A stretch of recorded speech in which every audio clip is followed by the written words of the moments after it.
ॐ भूर्भुवः स्वः तत्सवितुर्वरेण्यं भर्गो देवस्य धीमहि धियो यो नः प्रचोदयात्। ॐ भूर्भुवः स्वः तत्सवितुर्वरेण्यं भर्गो देवस्य धीमहि धियो यो नः प्रचोदयात्। ॐ भूर्भुवः स्वः तत्सवितुर्वरेण्यं भर्गो देवस्य धीमहि धियो यो नः प्रचोदयात्। ओमकार प्रभु तेरा नाम, गुण गावे संसार तमाम। प्राण स्वरूप प्राणों से प्यारा, दूर दुखों के करने हारा। सुख स्वरूप सुखों के दाता, अंत न कोई तेरा पाता। सारे जग को पैदा करता, सबसे उत्तम पाप का हरता। हे ईश्वर हम तुझे ध्यावे, पाप कर्म के पास न जावे। बुद्धि करो हमारी उज्जवल, जीवन हो हमारा निर्मल। ओम। आइए एक छोटे से भजन के साथ। चलो सत्संग में चलकर प्रभु के गीत मिल गाएं। चलो सत्संग में चलकर प्रभु के गीत मिल गाएं। घड़ी आदि घड़ी मन की सभी चिंताएं मिट आए। चलो सत्संग में चलकर प्रभु के गीत मिल गाएं। ये सिक्के सोने चांदी के इसी दुनिया में चलते हैं। ये सिक्के सोने चांदी के इसी दुनिया में चलते हैं। चले परलोक में जाकर जो ऐसा धन कमा लाए। चले परलोक में जाकर जो ऐसा धन कमा लाए। चलो सत्संग में चलकर प्रभु के गीत मिल गाएं। चलो सत्संग में चलकर प्रभु के गीत मिल गाएं। विषय भोगों की आंधी ने बुझा दी रोशनी मन की। विषय भोगों की आंधी ने बुझा दी रोशनी मन की। उसी ज्योति को फिर सत्संग में चलकर जला लाए। उसी ज्योति को फिर सत्संग में चलकर जला लाए। चलो सत्संग में चलकर प्रभु के गीत मिल गाएं। चलो सत्संग में चलकर प्रभु के गीत मिल गाएं। बड़ी मझधार में नैया किनारा दूर है अभी तो। बड़ी मझधार में नैया किनारा दूर है अभी तो। प्रभु के नाम का जपू लगा कर पार उतर जाए। प्रभु के नाम का जपू लगा कर पार उतर जाए। चलो सत्संग में चलकर प्रभु के गीत मिल गाएं। घड़ी आधी घड़ी मन की सभी चिंताएं मिट आए। चलो सत्संग में चलकर प्रभु के गीत मिल गाएं। ओम। आगे का मंच में आदरणीय जितेंद्र जी को सौंपती हूँ। बहुत बहुत धन्यवाद आदरणीय आशा जी। बहुत सुंदर गायत्री मंत्र के उच्चारण के साथ और सुंदर गीत के साथ में आपने आज के कार्यक्रम को प्रारंभ किया। एक बार पुनः आप सभी का स्वागत आर्य केंद्रीय सभा नगर निगम क्षेत्र फरीदाबाद के इस साप्ताहिक सत्संग में, जो कि प्रत्येक शुक्रवार शाम 4 बजे से 5:30 बजे तक होता है। कार्यक्रम का लिंक वही रहता है तो आप पुराने लिंक को भी प्रयोग करके कभी भी इस कार्यक्रम से जुड़ सकते हैं, प्रत्येक शुक्रवार 4 बजे से 5:30 बजे तक। आप सभी लोग इस कार्यक्रम के साथ में जुड़े हुए हैं, आपका पुनः पुनः धन्यवाद, स्वागत, अभिनंदन इस कार्यक्रम के साथ में जुड़ने के लिए। आइए भजनों की श्रृंखला को आगे बढ़ाएं और उसके पश्चात आज श्रुति सेतिया जी का उद्बोधन हमें सुनने के लिए मिलेगा 4:30 बजे से 5 बजे तक। तो भजनों की श्रृंखला में आगे बढ़ते हुए मेरी प्रार्थना आदरणीय कौशल्या अरोड़ा जी से कृपया आए और एक गीत आदरणीय कौशल्या अरोड़ा जी आप रखें। उसके बाद में सुलोचना जी सीतरी जनकपुरी से कृपया तैयार रहेंगे। हाँ जी, नमस्ते जी सबको। एक प्रभु भक्ति का भजन। मुझे अपना जीवन बनाना न आया, मुझे अपना जीवन बनाना न आया, रूठे प्रभु को मनाना न आया, मनाना न आया, मुझे अपना जीवन बनाना न आया। भटकती रही दुनिया वालों के दर पर, रही पाप धोती सदा मैं उम्र भर, जगत के प्रभु को रिझाना न आया, रूठे प्रभु को मनाना न आया, मनाना न आया, मुझे अपना जीवन बनाना न आया। किसी काम आई ना मेरी कमाई, प्रभु नाम बिन मैं जीवन गंवाई, प्रभु नाम का धन कमाना न आया, प्रभु नाम का धन कमाना न आया, रूठे प्रभु को मनाना न आया, मनाना न आया, मुझे अपना जीवन बनाना न आया।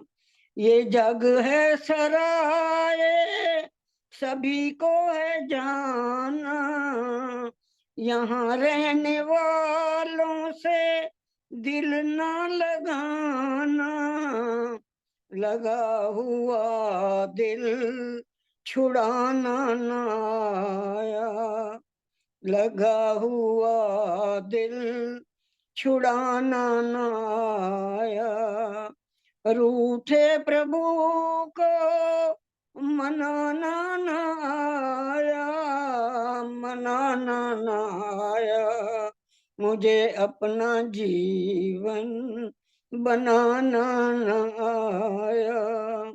समझ ना सकी मैं प्रभु की ये माया, यही अपने दिल को हर एक में फसाया, प्रभु चरणों में मन लगाना न आया, प्रभु चरणों में मन लगाना न आया, रूठे प्रभु को मनाना न आया, मनाना न आया, मुझे अपना जीवन बनाना न आया, मुझे अपना जीवन बनाना न आया। धन्यवाद जी, बहुत बहुत धन्यवाद।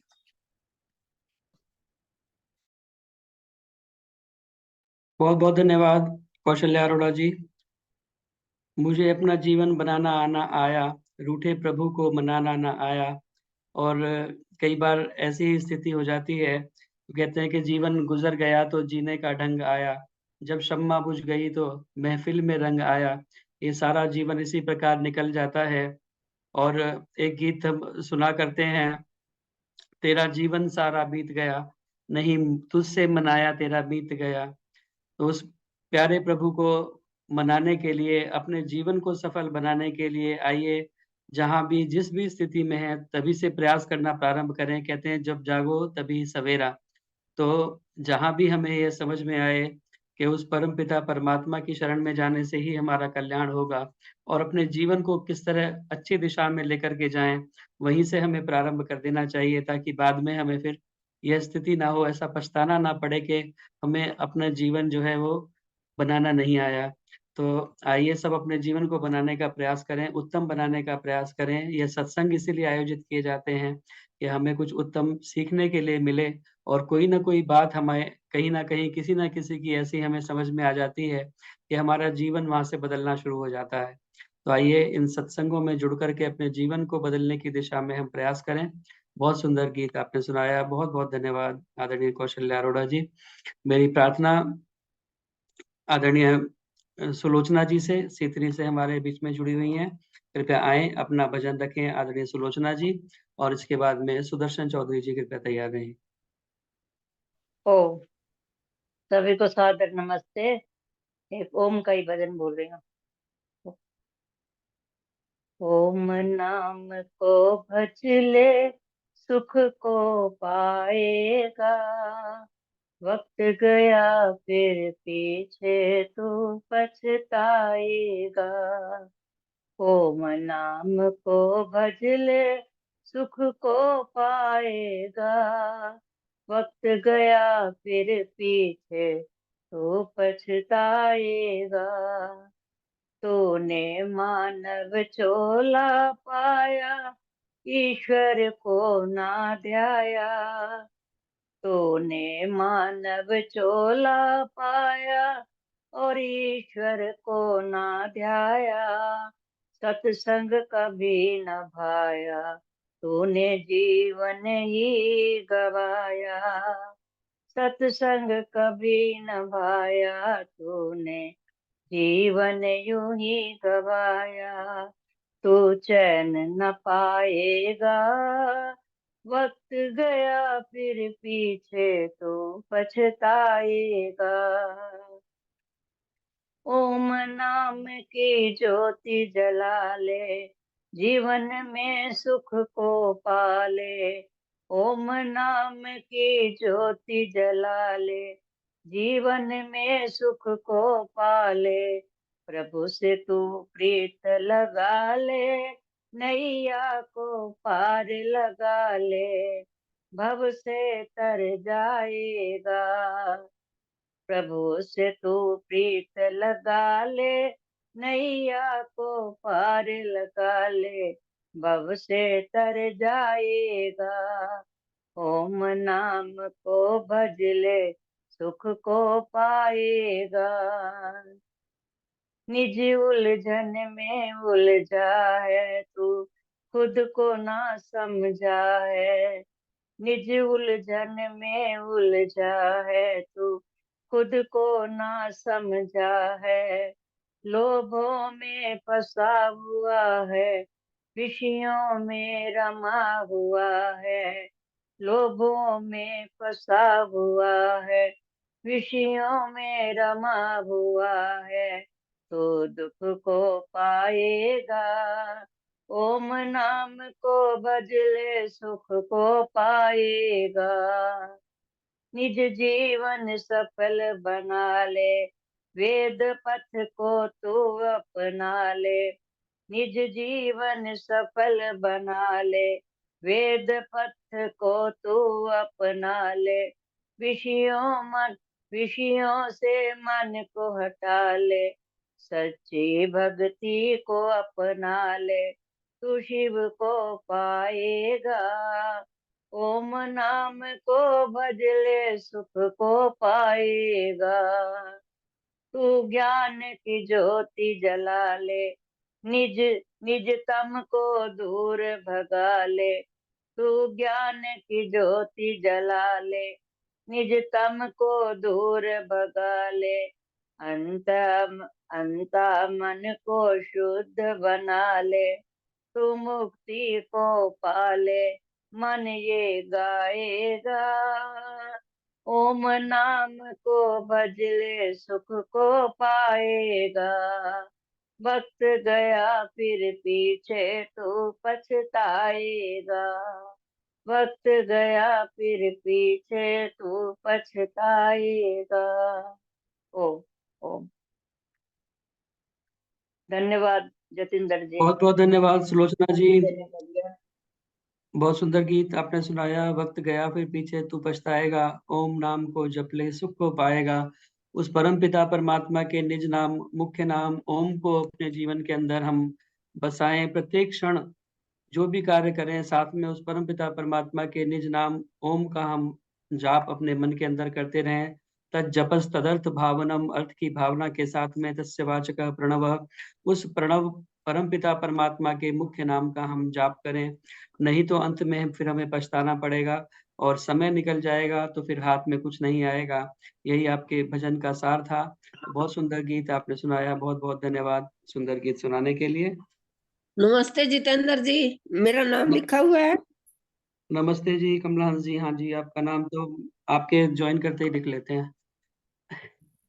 पहले चलिए, लिखवाया था पिछले हफ्ते। मेरी मेरी प्रार्थना आदरणीय सुदर्शन चौधरी जी से, कृपया आए अपना भजन सुनाएं आदरणीय सुदर्शन चौधरी जी। और इसके बाद में आदरणीय कमलेश चांदना जी कृपया तैयार रहेंगे। सादर नमस्ते जी, बहुत बहुत धन्यवाद। सभी उपस्थित आर्यजनों को मेरा सादर नमन। ऑन करवा दो ना, तो अभी तो ऑन हो गया था। ऑन है, सही आपकी आवाज भी आ रही है, वीडियो भी आ रहा है, ठीक है। पता नहीं, अभी तो ऑन हुआ था एकदम। बात नहीं, ही हुई है ठीक मेरी। ठीक है, सब कुछ ठीक है। आवाज भी आ रही है, वीडियो भी ऑन है। अच्छा, आवाज आ रही है आपके पास? हाँ जी, हाँ जी।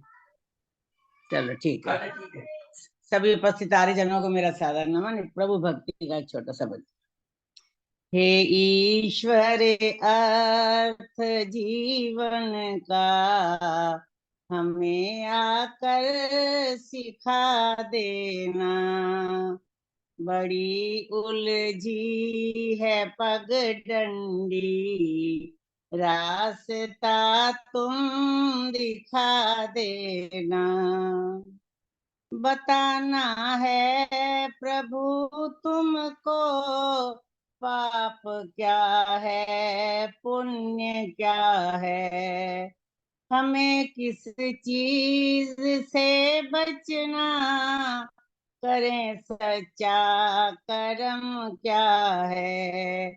बनावट की बंधी पट्टी, ये आँखों से हटा देना।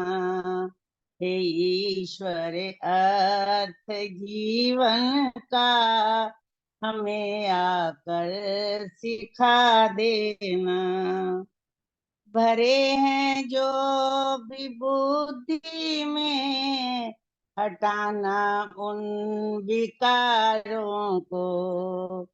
शुद्ध करना सदा वाणी, शुद्ध करना विचारों को। यदि फिर भी न हम समझें, तो आकर के सजा देना। हे ईश्वर अर्थ जीवन का, हमें आकर सिखा देना। मांगते ज्ञान की भिक्षा, है हम वह नादान अज्ञानी। सफल जीवन ये हो जाए, अगर तेरी मेहरबानी। दया का हाथ है ईश्वर, सदा सिर पर टिका देना। हे ईश्वर अर्थ जीवन का, हमें आकर सिखा देना। तुझी से हार दुनिया में, तुझी से जीत है प्यारे। तुझे भगवान चंद कहता, तू सच्चा मीत है प्यारे, तू अपने चरणों में ईश्वर सदा सबको जगा देना। हे ईश्वर अर्थ जीवन का हमें आकर सिखा देना। बड़ी उलझी है पगडंडी, रास्ता तुम दिखा देना। धन्यवाद जी, बहुत बहुत। अब पता नहीं आवाज पहुंची कि ना पहुंची आप तक।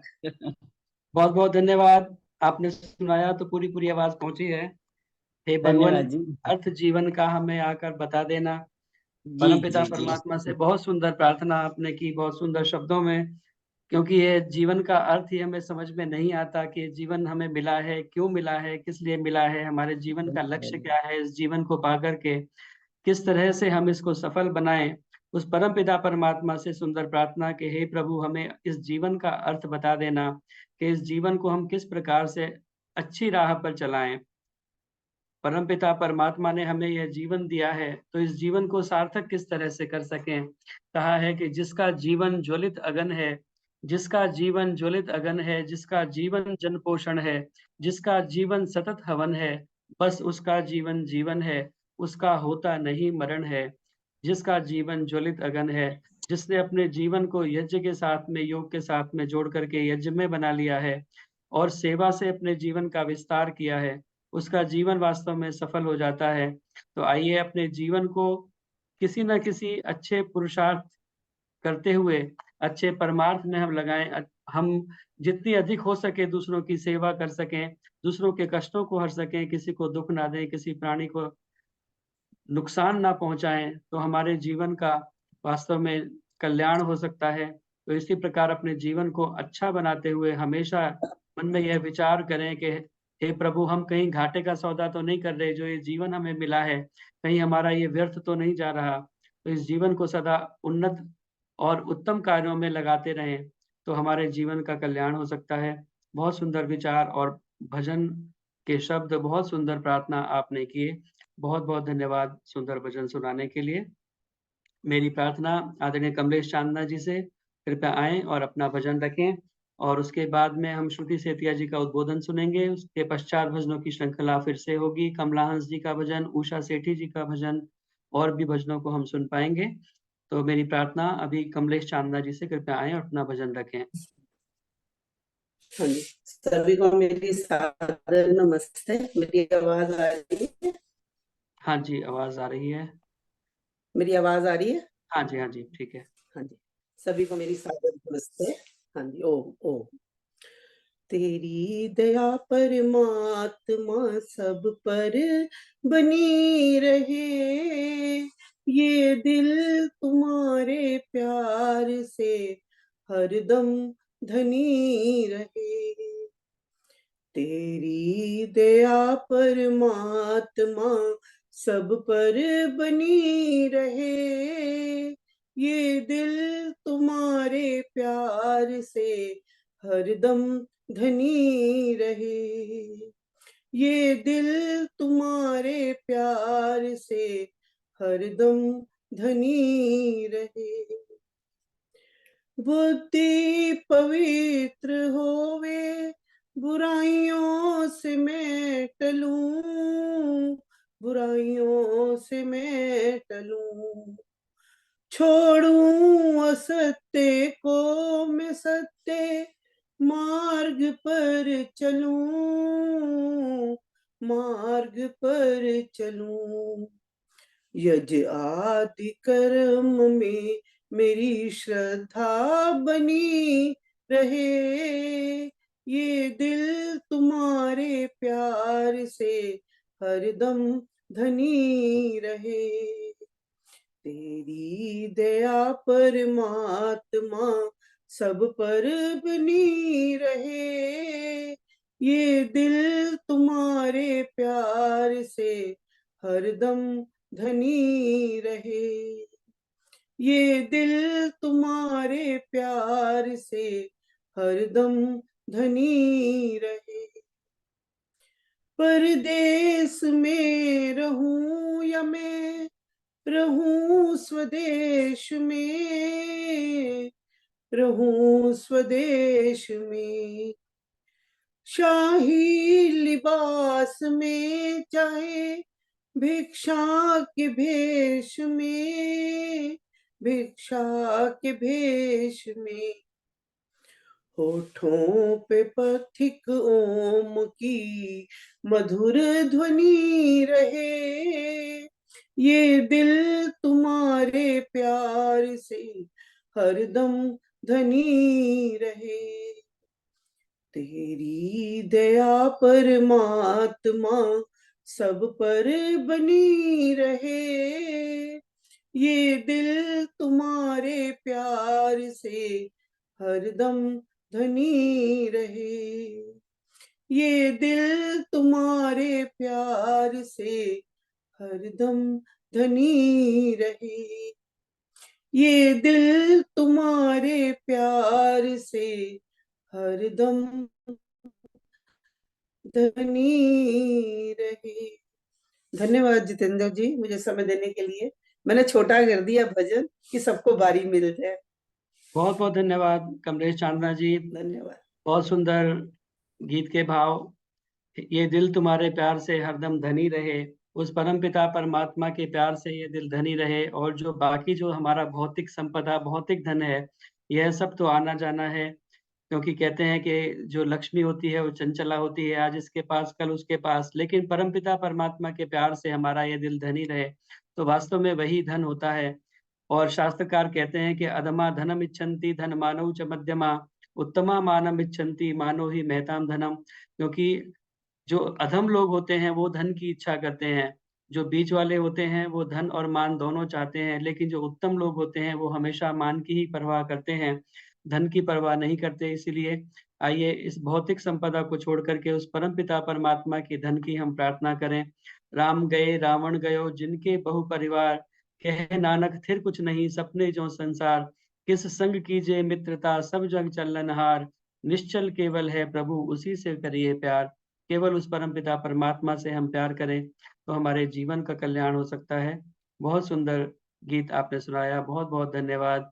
आइए अब समय है कि हम श्रुति सेतिया जी के उद्बोधन को सुने और उसके पश्चात भजनों की श्रृंखला को पुनः हम आगे बढ़ाएंगे। तो एक बार पुनः आप सभी का हार्दिक स्वागत और अभिनंदन इस कार्यक्रम के साथ में जुड़ने के लिए। बहुत सारे गणमान्य लोग हमारे मध्य में उपस्थित हैं। आदरणीय माता प्रेम सबरवाल जी, उषा चितकारा जी, आनंद स्वरूप जी, वसुधा कपूर जी, सुमित्रा गुप्ता जी, सुभाष गेरा जी, सुदेश बच्चन्ना जी, वीना गांधी जी, शशि कोहली जी थाईलैंड से, सीमा जी राजस्थान से, कमलेश चांदना जी मालवीय नगर से, गीता बिरमानी जी, कांता चावला जी, कृष्णा गांधी जी, मोक्ष जी, बिंदु मदान जी चंडीगढ़ से, सुदेश बत्रा जी, शोभा बत्रा जी, पुष्पा आर्या जी, साधना मित्तल जी, कमला हंस जी, सरला गुप्ता माता जी, सविता जी कानपुर से, ललिता तनेजा जी, विनय विजय लक्ष्मी जी, भरत सचदेवा जी गुरुग्राम से, सुषम लता जी अमर कॉलोनी से, इत्यादि बहुत सारे गणमान्य लोग हमारे मध्य में जुड़े हुए हैं। उन सभी का पुनः पुनः स्वागत और धन्यवाद इस कार्यक्रम के साथ में जुड़ने के लिए। और मैं देख रहा हूँ ईश्वर जी भी अलवर से जुड़ी हुई हैं, माता सुषमा यति जी भी जुड़ी हुई हैं, चंद्रकांता गंभीर जी, कनक गोयल जी, आप सभी का पुनः पुनः धन्यवाद इस कार्यक्रम के साथ जुड़ने के लिए। ये सामान्य निर्देश आप सभी को विदित हैं, इसलिए दोहराने की आवश्यकता नहीं। यह कार्यक्रम फेसबुक पर भी लाइव चल रहा है और लाइव चलता है हमेशा, तो आप बाद में भी जाकर के वहां पर लाइक, कमेंट और शेयर करें ताकि अधिक से अधिक लोगों तक यह कार्यक्रम पहुंच सके। जो लोग फेसबुक के माध्यम से इस कार्यक्रम से जुड़े हैं उनका भी मैं हार्दिक धन्यवाद करता हूँ। आदरणीय नवीन जी, निर्मल भाटिया माता जी, सौरभ भाटिया जी इत्यादि बहुत सारे लोग फेसबुक के माध्यम से इस कार्यक्रम से जुड़ते हैं, उनका भी स्वागत और धन्यवाद। जो लोग पहली बार इस कार्यक्रम के साथ जुड़े हैं वो कृपया अपना मोबाइल नंबर चैट बॉक्स में लिख करके दें ताकि हम उसे ऐड कर सकें और आगामी कार्यक्रमों की सूचना, इस कार्यक्रम की रिकॉर्डिंग आप तक पहुंचा सकें। तो इच्छानुसार दान देने के लिए मेरा मोबाइल नंबर है, इस पर फोन पे, पेटीएम, यूपीआई इत्यादि के माध्यम से आप अपना सात्विक दान भेज सकते हैं। आदरणीय SK कोहली जी प्रशांत विहार से उनके 501 रुपये हमें प्राप्त हुए हैं। उनका बहुत बहुत धन्यवाद। आइए इससे पूर्व के हम उद्बोधन को सुने, एक सूचना मैं आपको देना चाहता हूँ। आदरणीय विकास भाटिया जी हमारे इस कार्यक्रम के साथ में जुड़े हुए हैं। बहुत ही अच्छा कार्य देहदान अंगदान का दधीची देहदान समिति के माध्यम से आप करते हैं और प्रत्येक वर्ष एक बहुत बड़ा उत्सव देहदानियों का होता है। तो इस बार का यह जो उत्सव है देहदानियों का 52वां उत्सव 7 जनवरी 2024 रविवार को प्रातः 9:30 बजे से Dhanvantari hall 2nd floor ESI medical college NH3 Faridabad के अंदर होगा, जिसमें बहुत सारे गणमान्य लोग आमंत्रित हैं। आदरणीय मनोहर लाल खट्टर जी मुख्यमंत्री हरियाणा सरकार, मुख्य वक्ता के रूप में माननीय श्रीमान आलोक कुमार जी रहेंगे, जो कि अंतर्राष्ट्रीय कार्याध्यक्ष हैं विश्व हिंदू परिषद के और दधीची देहदान समिति के संरक्षक हैं, और अध्यक्षता हमारे आदरणीय भाई विकास भाटिया जी की होगी। तो ये बहुत सुंदर कार्यक्रम, आप अधिक से अधिक संख्या में जो लोग पहुंच सकते हैं, फरीदाबाद वाले तो अवश्य ही पहुंचे, तो वहां पर पहुंचने का प्रयास करेंगे। 7 जनवरी रविवार प्रातः 9:30 बजे यह कार्यक्रम है। और इसके अतिरिक्त बुखारपुर में देव योग संस्थान के संस्थापक अध्यक्ष आदरणीय योगाचार्य देवराज जी के संयोजन में एक बहुत सुंदर ऋग्वेद पारायण यज्ञ और राम कथा का आयोजन हो रहा है गांव बुखारपुर में देव योग संस्थान में।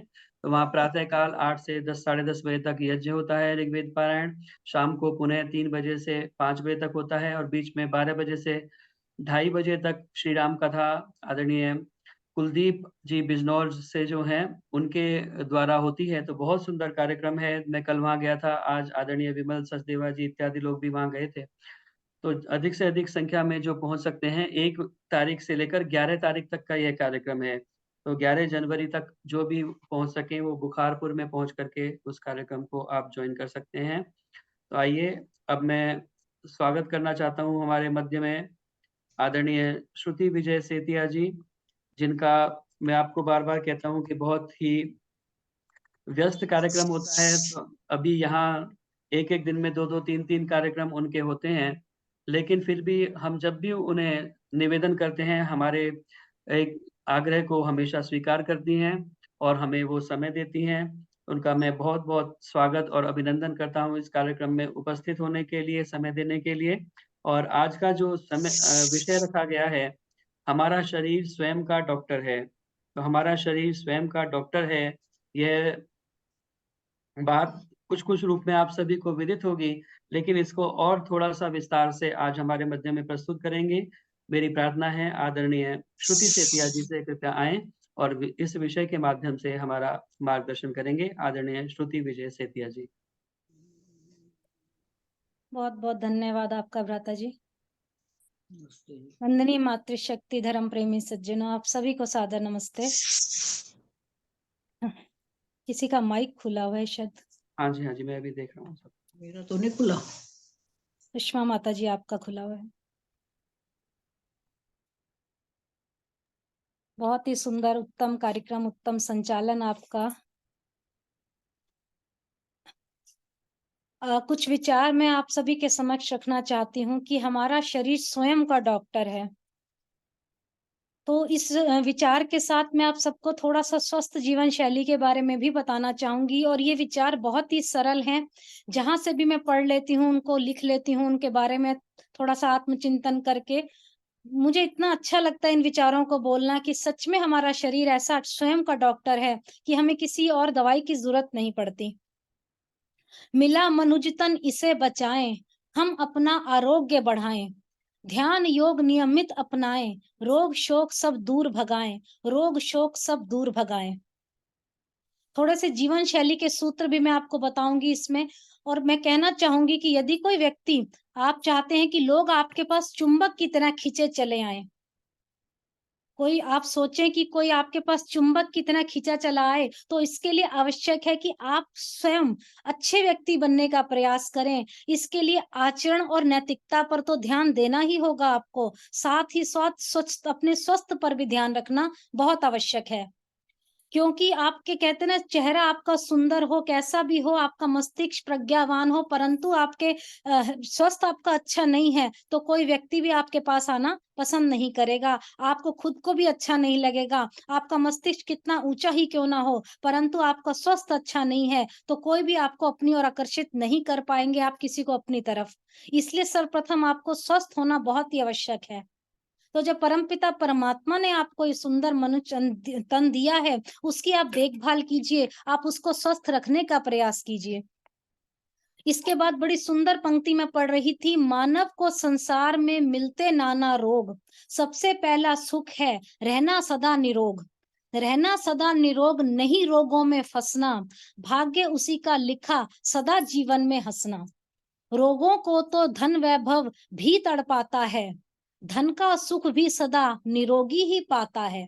बलहीनों को नहीं आत्मा भी मिलती है, धर्म कली भी स्वस्थ मन में ही खिलती है, स्वस्थ मन में ही खिलती है। तो मैं आप सभी से विनम्र निवेदन करूंगी कि आप सदा निरोगी रहने का प्रयास कीजिए। अपने मन से, अपने शारीरिक रूप से आपको स्वस्थ रखना है। आपका शरीर इस प्रकार से प्रभु ने दिया है कि आप उससे स्वयं अपना इलाज कर सकते हैं। तो कोई व्यक्ति कहते हैं जब बीमार हो जाता है तो ख्याल आता है कि हम कहीं ना कहीं से कोई दवाई ले ले, दवा का हमारे को ख्याल आता है। और ऐसी दवा की हम एलोपैथिक, आयुर्वेद, होम्योपैथिक, यूनानी, सिद्धा कुछ भी दवा ले लें और हम ठीक हो जाएं। हम सभी ठीक होना चाहते हैं और ये वास्तविकता है, ये नेचुरल डिमांड है। और ठीक होने के लिए हम दूसरी तरफ देखते हैं कि क्या कुछ कहाँ से हो सकता है। कोई भी दवा जब आप लेते हैं तो आपके शरीर के अंदर जाती है, शरीर के तंत्र को सहयोग करती है, आपकी बीमारियों को कम करती है, मिटाती है या मैनेज करती है। आप कोई भी फॉर्म ले लीजिए, प्राचीन समय का फॉर्म हो, आज के समय का फॉर्म हो, चाहे कुछ हो, आपके शरीर को दवा सपोर्ट करती है। लेकिन इन दवाओं से भी ऊपर एक ऐसी दवा है जो आपको हील कर सकती है, जो आपकी तमाम बीमारियों को रोक सकती है, मिटा सकती है, आपको स्वस्थ कर सकती है। आज मैं आपको थोड़ी सी इस दवा के बारे में बताना चाहूंगी। और आप ध्यान दीजिए कि आपकी जिंदगी को स्वस्थ रखने का ये सिद्धांत है। आप इस सिद्धांत को यदि ठीक ठीक समझ गए, आपका जीवन बहुत सुंदर बन जाएगा। तो कहते हैं ना, जब आप एलोपैथिक दवाई लेते हैं, मान लीजिए आपको हाई बीपी है, हाइपरटेंशन है, उच्च रक्तचाप आपको है, जिसको आप कहते हैं, आपको बताया जाता है कि एक गोली आपको लेनी है जीवन भर। वो मैनेज हो रहा है, फिर आपकी बीमारियां खत्म नहीं हो रही, फिर आपको डायबिटीज की दवा दी जाती है, आपको जीवन पर्यंत आपने दवा खानी है, ठीक नहीं होगा। तो आपको एलोपैथिक में बताया जाता है कि फिर आपको जीवन भर खानी, यानी लबालब यही है कि आपकी दवाइयां जिंदगी जीवन भर चलती रहें, रोग को मिटने ना दो, बल्कि दवा लगातार चलती रहे जीवन के आखिरी दम तक। उसमें फायदा किसका है ये आप सब जानते हैं। आप ये लीजिए, एलोपैथिक की दवा आप लेते हैं, उसके आप जानते हैं साइड इफेक्ट भी बहुत हैं, कई तरह की समस्याएं भी होती हैं आपके अंदर। फिर भी मैं आपको ये नहीं कहती कि आप दवा मत लीजिए, दवा की आवश्यकता नहीं है, मैं ये नहीं कहती। दवा सहयोग करती है कुछ हद तक, कुछ हद तक कहते हैं समस्याएं क्रिएट भी करती है, आपके शरीर में समस्या पैदा भी करती है साइड इफेक्ट के तौर पर। तो जहां तक अवश्य हो तो दवाई लीजिए, लेकिन आप जो भी लेते हैं दवा, वो आपका सपोर्ट करती है शरीर को, आपका शरीर उस दवा को केवल सपोर्ट कर रहा है। एक दवा आपके लिए पूरी व्यवस्था नहीं है कि, परंतु ये शरीर जो आपका अपना है, ये पूरी तरह से आपका एक तंत्र ऐसा बना हुआ है जो आपका खुद ही सपोर्ट करता है। तो हमारा शरीर स्वयं का डॉक्टर है। आपको जितना हो सके दवा को आप हटाइए, अपने शरीर को स्वयं सुधारने का प्रयास कीजिए। आपका शरीर अपने आप दवा के बगैर अपने रोग को ठीक कर लेगा। जैसे आपके हाथ की हड्डी टूट जाती है, आप उस पर प्लास्टर बांध लेते हैं। कहीं कहीं गांव में पहले वो समाज में से वो लकड़ी सी बांध लिया करते थे ताकि आपका हाथ स्थिर रहे। तो वो स्थिर रहना, उसका सपोर्ट करना है।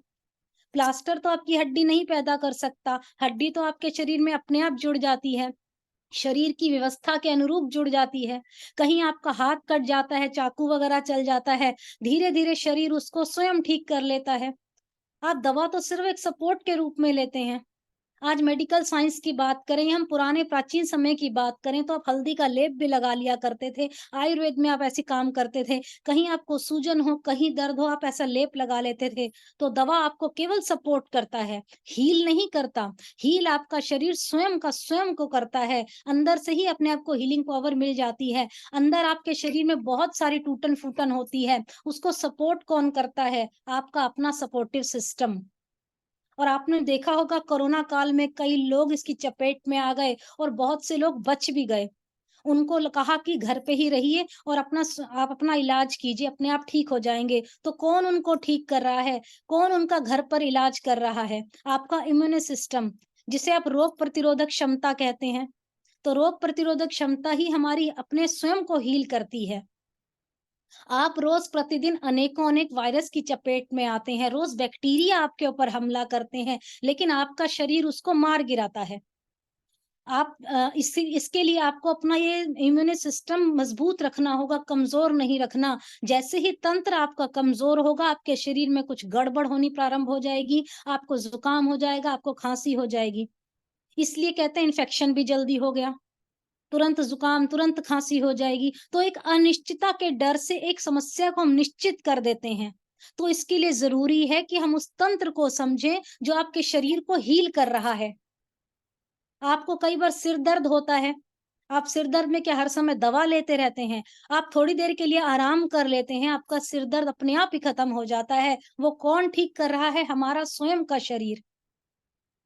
एलोपैथिक में कुछ गुण है, कुछ अवगुण है। यदि आप किसी चीज को गलत तरीके से इस्तेमाल करते हैं, तो हमारे शरीर में अंदर ही अंदर समस्या क्रिएट हो जाती है। तो आप असली दवा निकली आपका स्वयं का शरीर। इसलिए आप बाहर से दवा ले रहे हैं, आयुर्वेद में बाहर से ले रहे हैं, एलोपैथिक में बाहर से ले रहे हैं, होम्योपैथिक में, सिद्धा में, यूनानी में, कहीं से भी आप बाहर से ले रहे हैं, सब चीजें ले रहे हैं। परंतु जो समस्या अंदर है, जो प्रोसेस अंदर है, बाहर की चीज तो केवल सपोर्ट का काम करेगी। तो उसको कौन ठीक करता है? आपका स्वयं का शरीर। और जब समस्या ही अंदर है तो समाधान भी इसका अंदर से होगा। और योग एक ऐसी चीज है जो आपकी हर समस्या को हील करता है। जब समस्या यही है तो समाधान भी आपका यही होना चाहिए। इसलिए ये इम्पोर्टेंट है ये समझना कि आपका शरीर यही है और सही तरीके से कैसे मेडिसिन के तौर पर आप उसको इस्तेमाल कर सकते हो। हर चीज में एक निदान के तौर पर आप इसको इस्तेमाल कर सकते हो। और योग ही एक ऐसी दवा है जिस पर आपको पूरा विश्वास करना है। तो हम जब कोई काम करते हैं तो शास्त्र क्या कहता है? हृदम दुखम अनागतम, यानी आने वाले दुख को आप टाल सकते हैं योग के द्वारा, प्राणायाम के द्वारा। जैसे आप किसी वायरस से बचने के लिए पहले से ही वैक्सीनेशन करवा लेते हैं, तो योग भी एक प्रकार का वैक्सीनेशन है। और शास्त्र कहता है कि आने वाले दुख को खत्म करेगा, आने ही नहीं देगा योग। दूसरी तरफ श्री कृष्ण जी कहते हैं बड़ा सुंदर गीता में, योगो भवति दुखा, यानी योग जो है सब दुखों को दूर करने वाला है। और यदि आपके जीवन में योग सही तरीके से चला गया तो आपको किसी पैथी की आवश्यकता नहीं है। आपके घर में, आपके किचन में आप जो मसाला, मेडिसिन, वेजिटेबल जो भी कुछ यूज कर रहे हैं, वो एक नेचुरल तरीके से आप उसको इस्तेमाल कीजिए। आपका योग के द्वारा आपका शरीर भी इसको सेट कर लेगा। योग से आपका शरीर बिल्कुल सही हो जाएगा। बैलेंस आपकी डाइट होनी चाहिए। जो श्री कृष्ण जी ने बताया है कि आपकी खुराक में, श्री कृष्ण जी ने बताया युक्त आहार, बैलेंस डाइट आपकी होनी चाहिए। युग चेष्टस्य, यानी सही तरीके से आपको जीवन जीना है। उसके बाद है युक्त प्रसव प्राबोधस्य, सही समय पर सोना, सही समय पर जागना। तो आप योग है आपके सभी दुख दूर कर देगा। इसके लिए बैलेंस डाइट, यानी ठीक से आपने खाना खाना, समय पर सोना, जागरण करना, आपको जीवन का हर चीज का नियम होना चाहिए। आपके दुख अपने आप सही हो जाएंगे। आप दवा को जितना टाल सकते हैं उतना टाल लीजिए। इमरजेंसी के रूप में, आप सपोर्ट के रूप में आप दवा लीजिए। हम ये नहीं कहते कि हम योग करते हैं तो हमें दवा की आवश्यकता नहीं है, मैं ऐसा नहीं कहूंगी। ये एक भ्रम वाली बात हो जाएगी। शरीर के तंत्र के लिए आपको योग चाहिए, परंतु आपको योग, आपका शरीर स्वयं का डॉक्टर है। आपको हर प्रकार की बीमारियां अपने आप ही अंदर से ठीक हो जाती हैं। भ्रांतियां मत फैलाइए, परंतु अगर समस्या अंदर है तो उसका समाधान भी आपका अंदर से ही होना चाहिए। कहीं से बीमारियां बाहर से नहीं आती, हमारा शरीर उसको सपोर्ट कर सकता है, हमारा शरीर उसको सुधार सकता है। तो योग एक समस्या का समाधान है। योग कीजिए, प्राणायाम कीजिए जितना संभव हो सकता है। और थोड़ा सा मैं ये बताना चाहूंगी, अपने खान पान में भी सुधार कर लीजिए। कहते हैं विश्व के कण कण में आप हॉस्पिटल खुलवा दो, चाहे दवाइयों के कितने भी आपके पास सामान आ जाए, परंतु बीमारियां आपकी बढ़ती ही जाएंगी। क्यों? क्योंकि कोई ना कोई सुख दुख करदाता, निज कृत कर्म भोग सब भ्राता। जब तक हमारी जीवन शैली, खान पान, आहार विहार की मर्यादा संयमित नहीं होगी, तब तक हम लोग मरते ही रहेंगे रोग से। एक हमारे विश्व में हमारे रोग का एकमात्र कारण बताऊं, एक छोटी सी मांसल जीभ है। और इस जीभ के स्वाद के लिए भोजन को हम नियम संयम से नहीं खाते हैं, आहार विहार, आचार विचार कुछ भी हम संयमित नहीं रखते अपना। जब बोला जाता है कि अपने शरीर को कूड़ा करकट मत बनाइए, तो गुस्से से सामने वाला व्यक्ति दूसरे को देखने लग जाता है।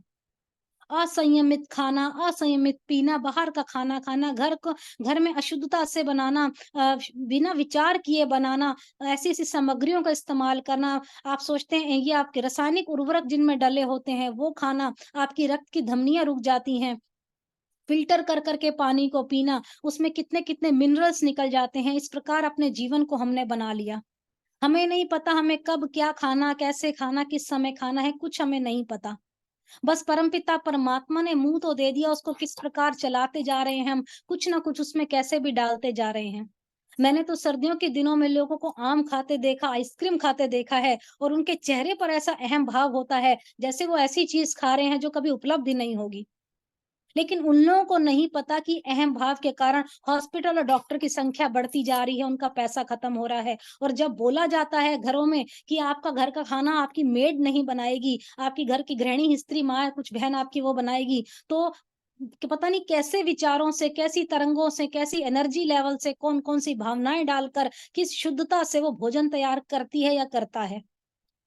बस इस लोलुप सी जीभ को स्वाद मिलना चाहिए, मोटी चमड़ी को आराम मिलना चाहिए, इसके लिए पूरे परिवार को हाशिए पर क्यों ना आपका आ जाए बीमारी के। तो आप ये सॉस खाते हैं, बिस्किट्स खाते हैं, कोल्ड ड्रिंक, पिज़्ज़ा, बर्गर जो भी आपके हैं, लैपटॉप पर बैठे आप काम कर रहे हैं, परंतु आपको पता नहीं कि सौंफ खाना, हरड़ खाना और ये मेथी दाना, पीपली, गोंद इत्यादि शायद ही कोई महीने में खाता होगा। सबको परेशानी होती है खाने में, सब चिल्लाते हैं कि समय खराब है या मौसम खराब है। तो आपने जीवन को संयमित करना है। जिस दिन आपने संयमित कर लिया, उस दिन समझ जाइए कि आपके घर से रोग चले जाएँगे अपना गट्ठी बिस्तरा उठाकर। जिस दिन आपके किचन में, रसोई घर में आपको मंदिर के तौर पर उसमें आपकी सिर्फ माता या बहन बेटी ही बनाने लग जाएगी, तो कोई भी बीमारी उस किचन में, रसोई में नहीं आएगी। स्वस्थता बढ़ती चली जाएगी और बीमारियाँ दूर होती जाएँगी, और आपके घर में लक्ष्मी वैभव का प्रवेश होता जाएगा। तो जितना हो सके अपने घर का खाना खाइए, घर की स्त्री से ही बनवाइए। बहुत आवश्यकता होती है अगर आपको नियम तोड़ने की, तो आप व्रत को, नियम को तोड़ लीजिए, कहीं बाहर आपको खाना पड़ता है तो खाइए। मौसम के हिसाब से खाइए, अपने शरीर को स्वस्थ रखिए। और एक महत्वपूर्ण बात मैं बताना चाहती हूँ कि तन को बलि बना लो ऐसा, सह लो सर्दी वर्षा धाम, मन को बलि बना लो ऐसा, टेक ना छोड़े आठों धाम, आठों याम। अपने मन को अब बलिष्ठ बनाइए कि कोई तुम्हें अपने नियम से डिगा ना सके।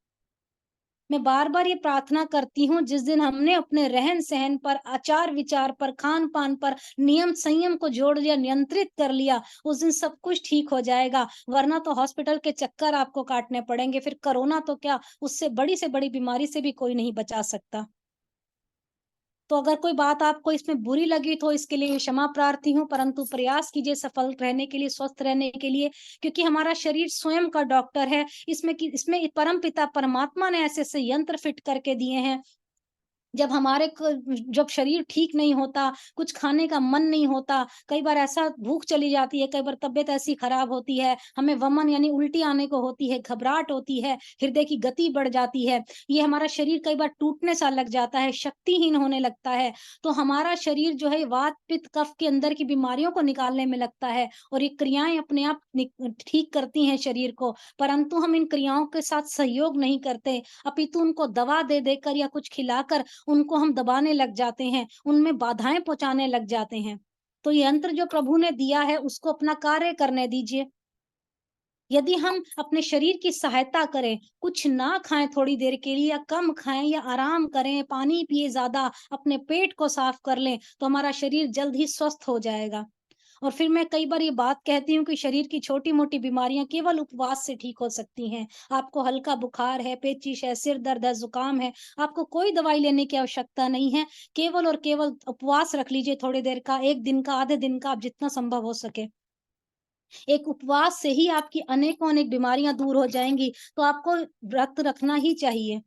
अपने भोजन को तल-भून कर नहीं खाना, तीखे मिर्च मसालों से नहीं खाना। हम रोगों को अब खुद ही आमंत्रित करते हैं। हमने तय कर लिया है कि मसाले डालकर, तल-भून कर खाएँगे, स्वाद करके खाएँगे। अपने शरीर की हर बीमारी को हम स्वयं तो बुला लेते हैं और फिर शरीर को रोगी कैसे हम बना के निरोगी कैसे कर लें जी? तो शरीर के लिए बहुत ही सुंदर कहा है कि प्रकृति ने जिस रूप में जिस चीज़ को पैदा किया उसको उसी रूप में खाया जाए, तभी आपको लाभ मिलेगा। सूखे मेवे हैं, सोयाबीन है, ये सब्जियाँ हैं, फल इत्यादि हैं, सब आपके शरीर के रोग दूर करने के लिए बने हैं। इनको आप ऐसे ही खाइए जितना संभव हो सके। और आयुर्वेद ने स्वास्थ्य की बड़ी सुंदर आपको परिभाषा बता रखी है। सर्वमन्यत परिजत्य शरीरमनुपलेत तदा भवेहि भवानां सर्वभावा शरीरिणाम। सभी सांसारिक कार्यों को छोड़कर अपने शरीर की ओर ध्यान देना चाहिए, क्योंकि शरीर का अभाव होने से सभी वस्तुओं का अभाव हो जाता है और हमारा शरीर ही नहीं रहा तो हमारे लिए दुनिया किस काम की है। तब आप मरे जग डूबे वाली बात हो जाती है। और क्या कहते हैं ना, क्या भरोसा है जिंदगानी का, आदमी बुलबुला है पानी का। तो जितना संभव हो सके अपने शरीर को सुंदर बना के रखिए, स्वस्थ बना कर रखिए, व्यायाम कीजिए, योग कीजिए। और सभी जानते हैं कि दुनिया में स्वस्थ से बढ़कर कुछ नहीं होता। एक स्वस्थ 1000 नेमत के बराबर है। सातों सुखों में सबसे अच्छा माना गया है स्वस्थ रहना, निरोगी रहना। इसलिए योगाभ्यास करिए। योगाभ्यास से हमारा शरीर बलवान बनता है, मस्तिष्क प्रज्ञावान बनता है, हृदय श्रद्धावान बनता है, हम संस्कार वाले बनते हैं, चरित्रवान वाले बनते हैं, ऐश्वर्यवान बनते हैं और हम महान बनते हैं। हम महान बनेंगे, हमारा भारत महान बनेगा। और यदि व्यक्ति महान बनता है तो उससे निर्माण होता है, राष्ट्र निर्माण होता है, चरित्र निर्माण होता है, युग निर्माण होता है। और युग निर्माण की यात्रा योग है। और मनुष्य क्या है, इस भाव से ऊपर उठकर मानव से महामानव बन जाए और अति मानव बन जाए, दिव्य मानव बन जाए, साक्षात शाश्वत का प्रतिरूप बनकर संपूर्ण सृष्टि को सुख पहुंचाने वाला, समृद्धि को पहुंचाने वाला देवता बन सकता है व्यक्ति। आपको योग चेतना, उच्च चेतना, दिव्य चेतना, आत्म चेतना, गुरु चेतना, ऋषि चेतना, भगवत चेतना में जीने का आपको प्रयत्न पूर्वक प्रयास करना है। योगाभ्यास करने का व्रत लीजिए। प्रतिदिन जीवन में उपयोगी होने वाली स्वदेशी वस्तुओं का आप इस्तेमाल कीजिए, व्रत लीजिए इन चीजों के लिए। और योग से ही हम सहज हो जाते हैं, एकाग्र हो जाते हैं, हमारा चित्त प्रशस्त हो जाता है, हम अंदर से स्वाभाविक अंतर्मुखी हो जाते हैं, अपने स्वरूप से हम निजता से, अपने भीतर की दिव्यता से हम जुड़ जाते हैं, अपने आनंद स्वरूप परम पिता परमात्मा से जुड़ जाते हैं। पूर्ण ज्ञान, पूर्ण परस्पर प्रेम, स्नेह, सुख, शांति, सभी यही हमारा स्वरूप है, यही हमारा जीवन है। इसी जीवन को हमने जीना है। और अंत में कहूंगी, हम विचार कर कर्म करें, निज धर्म से भी न टरें, स्वस्थ रहें, हम व्यस्त रहें, जीवन में उत्तम मर्म धरें, जीवन में उत्तम मर्म धरें। तो कुछ ये विचार मेरा रखने का मन था आप सभी के समक्ष। तो 2 पंक्तियां मैं कहना चाहूंगी इसके बारे में। परमपिता परमात्मा से हम प्रार्थना करेंगे, ऐसी प्रार्थना करेंगे हमारा जीवन सुंदर हो, सौंदर्य सा बन जाए हमारा जीवन।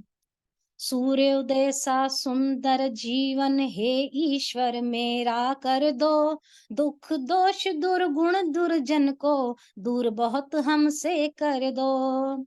वैदिक पथ पर चलें सदा ही, बाधाएं कुछ रहे नहीं, हम बालक हैं प्रभु आपके, दुख यहाँ हम सहे नहीं। सुखी रहें, सुख देवें जग को, परमेश्वर ऐसा वर दो, सूर्य उदय सा सुंदर जीवन हे ईश्वर मेरे कर दो। देह बुद्धि मन प्राण शुद्ध हो, शुद्ध हमारे कर्म रहें, शुद्ध आत्मा मिले आपसे, दुर्वचनों को नहीं कहें।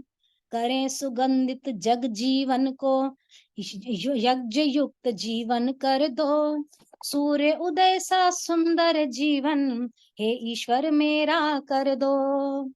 धन यौवन बल रूप हमारे, सुंदरता को पा जाएं, देश धर्म की रक्षा के हित, निज सर्वस्व लुटा जाएं।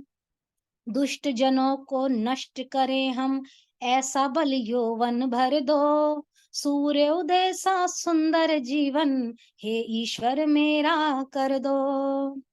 पंच यज्ञ को कर नित हम, ऋषियों के अनुगामी हों।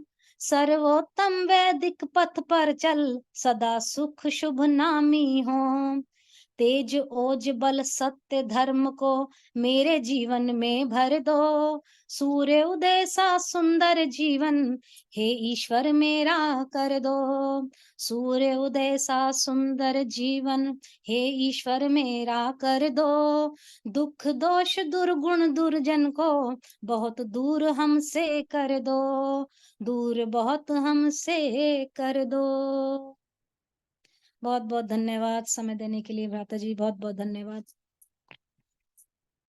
बहुत बहुत धन्यवाद आदरणीय श्रुति सेतिया जी, बहुत सुंदर उद्बोधन और हमेशा की तरह बहुत ही सरल भाषा में जो सभी लोग ग्रहण कर सकें, इतनी सरल भाषा में आप इस प्रकार के विषयों को हमारे मध्य में रखते हैं कि वो सभी के लिए उपयोगी और लाभकारी सिद्ध होते हैं।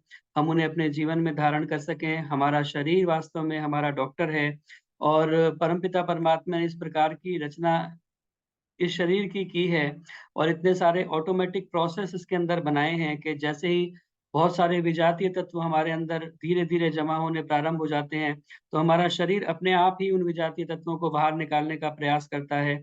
बहुत ज़्यादा हम कई बार गरिष्ठ भोजन खा लेते हैं, कई बार पार्टीज़ में जाना पड़ता है और कई पार्टियों में लगातार जाना पड़ता है। 3-4 दिन के बाद तो हम देखते हैं कि हमें एक आध लूज़ मोशन अपने आप हो जाता है, जिससे वो सारे जो तत्व हैं हमारे शरीर से बाहर निकल जाएँ। तो इस प्रकार की व्यवस्था उस परमपिता परमात्मा ने हमारे शरीर के अंदर की है और कोई छोटी-सी चोट भी लग जाए, आप अगर देखेंगे नेट के ऊपर सर्च करके देखिए हीलिंग ऑफ वाउंड, तो एक जो घाव भी हमारा एक शरीर के ऊपर लग जाता है, तो उसका एक प्रोसेस ऑटोमेटिकली ट्रिगर हो जाता है जिससे वो घाव हमारा धीरे-धीरे अपने आप भर जाए। जब जैसे ही पहले कट लगता है, हमारे शरीर के अंदर खून निकलना प्रारंभ होता है, तो सिग्नल पहुँचता है और हमारे प्लेटलेट्स जो होते हैं, वो खून को क्लॉट करने का प्रोसेस प्रारंभ कर देते हैं। धीरे-धीरे खून अपने आप ही क्लॉट हो जाता है और खून बहना बंद हो जाता है और उस क्लॉट को होल्ड करने के लिए भी एक विशेष प्रकार का प्रोटीन काम करता है, जिसे हम फाइब्रिन कहते हैं, जो एक नेट जैसा फॉर्म करता है और उस क्लॉट को अपनी जगह पे होल्ड करता है ताकि वो क्लॉट टूटे नहीं और उस क्लॉट में फिर धीरे-धीरे क्योंकि हमें ऑक्सीजन की ज़रूरत होती है नए सेल्स बनने के लिए, तो धीरे-धीरे उसके अंदर ओपन होते हैं छोटे-छोटे जो है विंडोज़ जो अलाउ करें कि उसमें ऑक्सीजन और न्यूट्रिएंट्स जो है फ्रेश उसके अंदर पहुँचे ताकि वो हीलिंग प्रोसेस उसका प्रारंभ हो सके। तो ये ब्लड बोर्न ऑक्सीजन जो एसेंशियल है उस हीलिंग के लिए बोन तक पहुँचाई जाती है। उसके बाद में धीरे-धीरे वो इन्फेक्शन से लड़ने का भी काम साथ-साथ चल रहा होता है उसका और जो उसके बाद जो हमारे रेड ब्लड सेल्स होते हैं, वो नए ऑक्सीजन रिच जो ब्लड सेल्स होते हैं, वो धीरे-धीरे नए टिश्यूज़ को बनाने का काम करते हैं और वो धीरे-धीरे नई स्किन वहाँ पर आती है और उसको स्ट्रेंथनिंग का काम फिर उसके बाद में होता है और धीरे-धीरे अपने आप वो जो घाव लगा है, वो अपने आप हील हो जाता है और नई स्किन वहाँ पर आ जाती है। तो ये सारा बहुत एक साइंटिफिक प्रोसेस उस परमपिता परमात्मा ने हमारे शरीर के अंदर बनाया है, जो ये सिद्ध करता है कि ये अपने आप नहीं बना, ये किसी बहुत बड़े इंटेलिजेंट डिज़ाइनर के द्वारा बनाया गया एक कृति है, जो हमारा ये शरीर है, जो परमपिता परमात्मा ने हमें दिया है। तो हम अपने इस शरीर को, जो कि हमारा स्वयं का डॉक्टर है, उसे हम समझने का प्रयास करें और प्रयास करें कि हम बाहर के पदार्थ किसी भी उपचार के लिए पहले हम अपने जो भीतर का प्रोसेस है उसको उपचार करने दें, तभी हम जो विजातीय तत्वों को उसके अंदर प्रवेश कराएँ। तो ये बहुत सुंदर चर्चा आपने अपने विचारों के माध्यम से हमारे बीच में रखी और मैं आशा करता हूँ कि हम सभी इस पर अमल करने का प्रयास करेंगे। आदरणीय श्रुति सेतिया जी का पुनः बहुत-बहुत धन्यवाद इस कार्यक्रम के साथ जुड़ कर के अपने स्वाध्याय को हम तक पहुँचाने के लिए।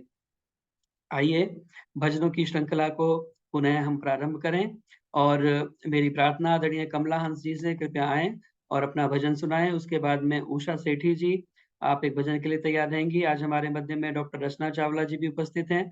मेरी उनसे भी प्रार्थना रहेगी कि एक भजन के लिए उसके बाद वो भी तैयार रहेंगी। प्रथम कमला हंस जी, फिर उषा सेठी जी और फिर डॉक्टर रचना चावला जी। जितेंद्र जी नमस्ते, मैं आशा रानी गाजियाबाद से बोल रही थी, समय हो तो जी दे देना। जी आशा जी, कमला हंस जी से मेरी प्रार्थना है।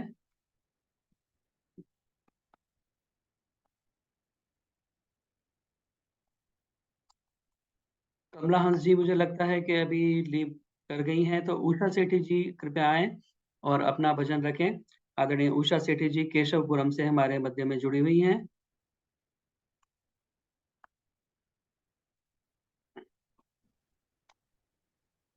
जी आपका बहुत बहुत धन्यवाद समय देने के लिए। सभी को नमस्ते करती हूँ और एक भजन बोल रही हूँ। तुम निराकार हो भगवन, तुम निराकार हो भगवन,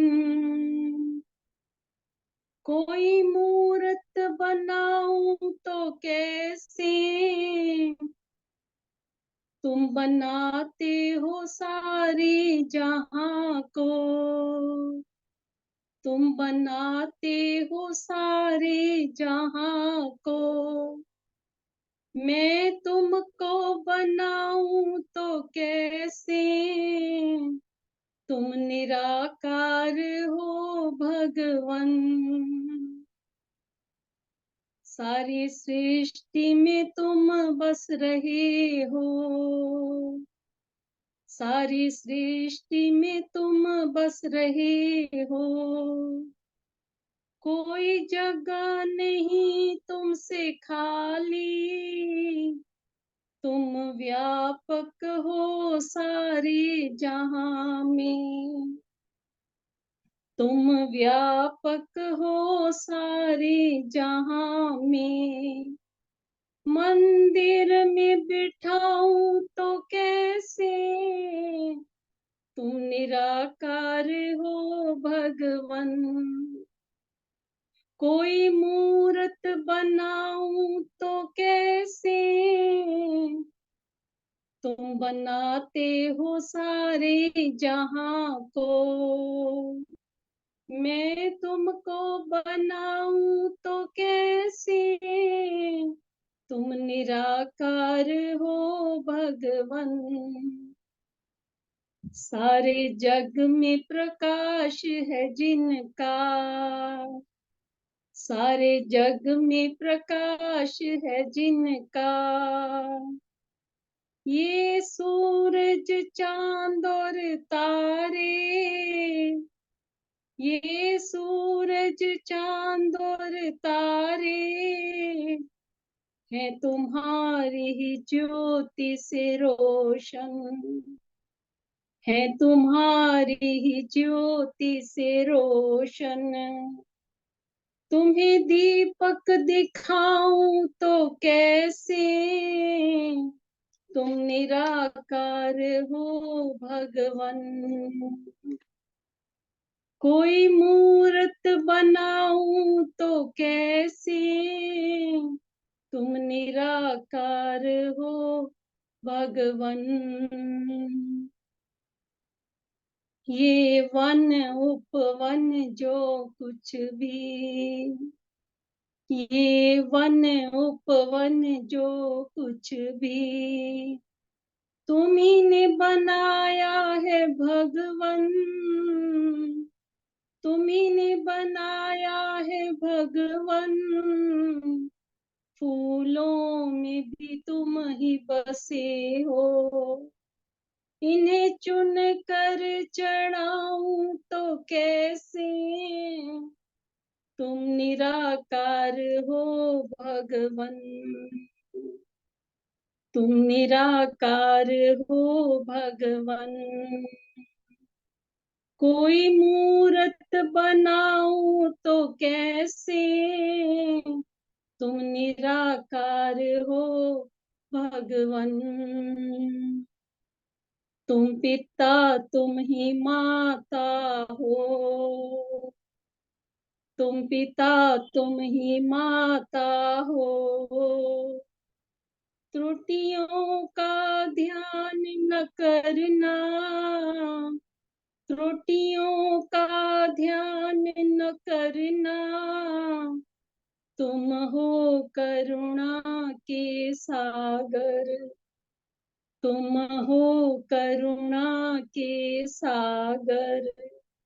मैं तुमको मनाऊं तो कैसे, तुम निराकार हो भगवन। कोई मूर्त बनाऊं तो कैसे, तुम बनाते हो सारे जहां को, तुम बनाते हो सारे जहां को। मैं तुमको बनाऊं तो कैसे, तुम निराकार हो भगवन, तुम निराकार हो भगवन, तुम निराकार हो भगवन। बहुत बहुत धन्यवाद आपका समय देने के लिए। बहुत बहुत धन्यवाद आदरणीय उषा सेठी जी। बहुत सुंदर गीत के भाव।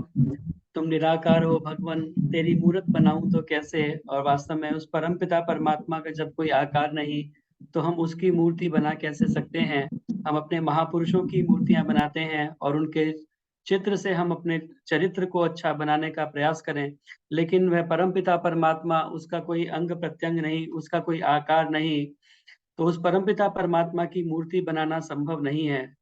न तस्य प्रतिमा अस्ति यस्य नाम महद्यशः। वेद भी कहता है कि उस परमपिता परमात्मा की कोई मूर्ति, कोई प्रतिमा नहीं है, क्योंकि प्रतिमा उसी की हो सकती है जिसके अंग प्रत्यंग हो, जो हमें दिखाई दे, तभी हम एक कलाकार उसकी मूर्ति बना सकता है।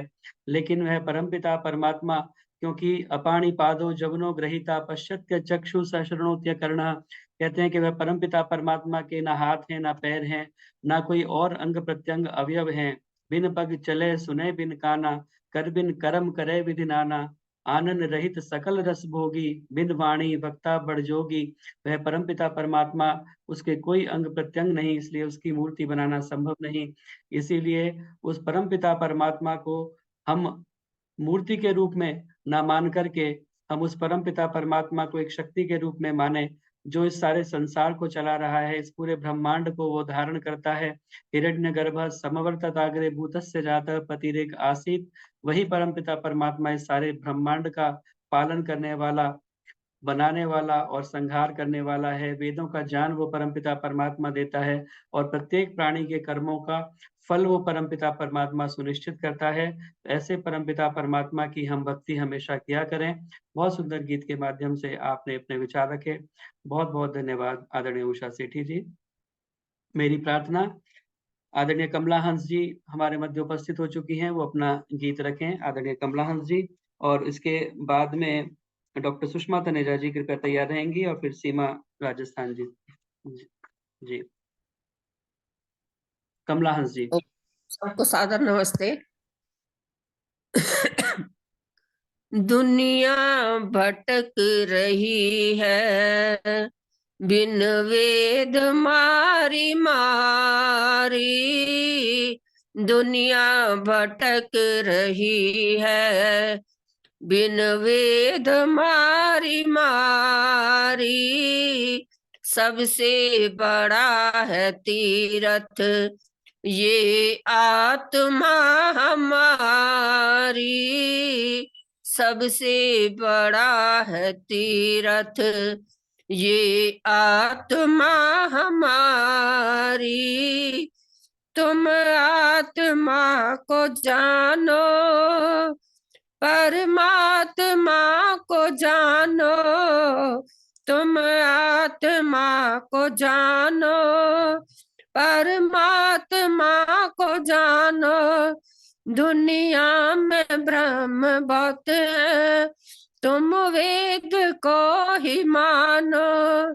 आत्मा में बसी है विश्व की शक्ति सारी, दुनिया भटक रही है बिन वेद मारी मारी। सच्चे प्रभु को माने लोगों ने है भुलाया। सच्चे प्रभु को भोले लोगों ने है भुलाया। कुछ धन के लोभियों ने सतराह से हटाया। जो तुम समझ न पाए वो दुर्दशा तुम्हारी। जो तुम समझ न पाए वो दुर्दशा तुम्हारी। दुनिया भटक रही है बिन वेद मारी मारी।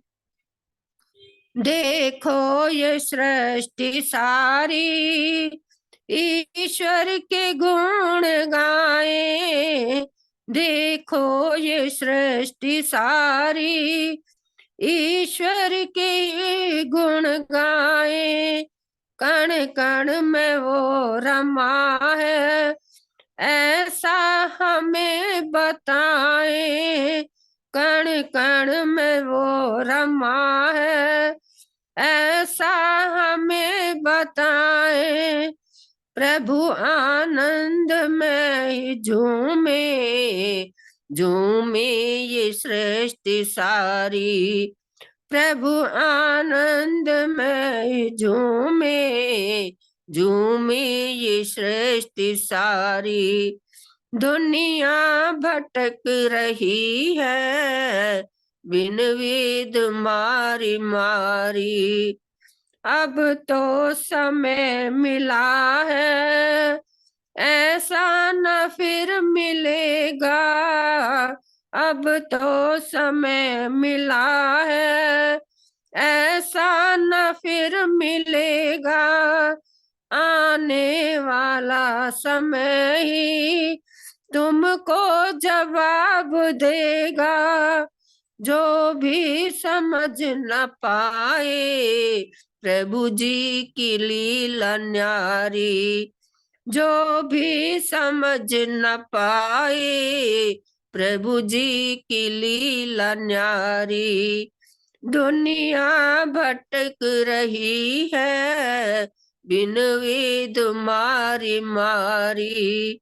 सबसे बड़ा है तीरथ ये आत्मा हमारी। सबसे बड़ा है तीरथ ये आत्मा हमारी। दुनिया भटक रही है बिन वेद मारी मारी। धन्यवाद भाई साहब आपका अपना समय दिया। बहुत बहुत धन्यवाद कमलांश जी। दुनिया भटक रही है बिन वेद मारी मारी, और वास्तव में वेद ज्ञान के बिना अन्य कोई सच्चा ज्ञान इस धरती के ऊपर नहीं है। महर्षि स्वामी दयानंद सरस्वती ने हमें आकर के कहा कि पुनः वेदों की ओर लौटो, और वेदों की ओर लौटने से ही तुम्हारा कल्याण होगा, अन्यत्र कोई रास्ता नहीं है। जहाँ वेद नहीं है वहीं पर वेदना है। तो इसीलिए आइए हम वेदों की तरफ लौटें और परमपिता परमात्मा की जो कल्याणी वाणी है, जिसमें पूरा ज्ञान विज्ञान समाया हुआ है, उन्हीं वेदों के रास्ते पर चल करके अपने जीवन का कल्याण करें। और भी जितने ग्रंथ हैं, महर्षि से किसी ने प्रश्न किया कि जो दूसरे ग्रंथ हैं उनमें भी तो अच्छी बातें हैं, लेकिन महर्षि ने कहा कि जो अच्छी बातें हैं वो सब वेद से आई हुई हैं, लेकिन उनमें कुछ कुछ इस प्रकार की बातें भी हैं जिससे आपको नुकसान हो सकता है। इसीलिए या तो हमारे अंदर इतनी समझ हो कि हम उन बातों को छांट करके हम केवल अच्छी बातों को ग्रहण कर सकें, अन्यथा हम वेदों की बातों को ही माने, और वेद ही स्वतः प्रमाण है। जो बात वेद के अनुकूल है वही हमारे लिए मान्य है। तो इसीलिए आइए वेदों की तरफ लौटें और उस परमपिता परमात्मा की कल्याणी वाणी के रास्ते पर चलकर, वेद के मार्ग पर चलकर अपने जीवन का कल्याण करें। बहुत सुंदर गीत आपने बोला, बहुत बहुत धन्यवाद। मेरी प्रार्थना डॉक्टर सुषमा तनेजा जी से, कृपया आएं और अपना गीत रखें डॉक्टर सुषमा तनेजा जी। इसके बाद में सीमा जी राजस्थान से हमारे मध्य जुड़ी हुई हैं, वो कृपया तैयार रहेंगी, और उसके बाद माता प्रेम सबरवाल जी। सभी को मेरी सादर नमस्ते। धन्यवाद समय देने के लिए। आर्य समाज तो वैसे एक से एक बढ़कर भजनों का भंडार है, और ऊपर से आपकी विवेचना जो होती है ना, उसमें 4 चांद लग जाते हैं। प्रभु भक्ति का भजन। तेरे हाथ कुछ ना, मेरे हाथ कुछ ना, होगा वही जो चाहे विधाता, चाहे विधाता। तेरे हाथ कुछ ना, मेरे हाथ कुछ ना। ये पर्वत, ये नदियां, ये फल फूल कलियां, प्रभु ने बनाई। सुख दुख की गलियां, सुंदर जगत को है वो बनाता, है वो बनाता, है वो बनाता। होगा वही जो चाहे विधाता, चाहे विधाता। सुख भी है अपना, दुख भी है अपना, जीवन तो है बस खुले नैन सपना। तेरा इस जगत से है झूठा नाता,